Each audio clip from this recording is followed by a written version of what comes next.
Selamat kembali ke siaran STYFLY Malaysia. Kali ini kami akan membawa anda memantau keadaan terkini Dataran Kampung Bharu yang sedang dibangunkan oleh kontraktor wasilah engineering sendirian Berhad. Pembangunan bermula dari April 2024 lagi dan dijangka siap pada awal tahun 2026.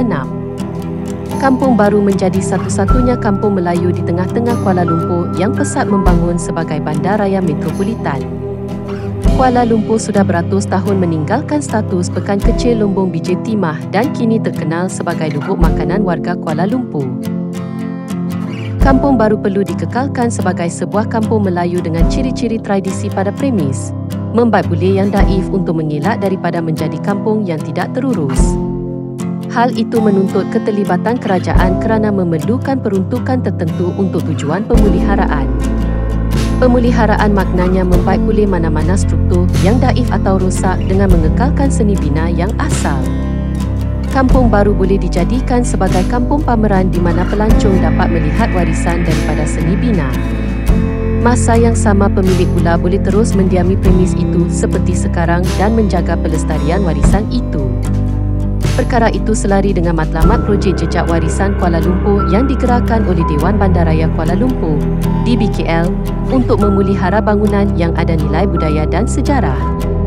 Kampung Bharu yang ada sejarah dan budayanya perlu dimasukkan dalam projek berkenaan.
Sekian dahulu buat masa ini. Selamat menyambut Tahun Baru. Semoga tahun 2025 akan membawa berkah kepada kita semua dan janganlah lupa berdoa dan bersedekah untuk saudara kita di Timur Tengah. Assalamualaikum. Berilah pandangan ada di ruang komen dan jangan lupa like dan subscribe. DARI.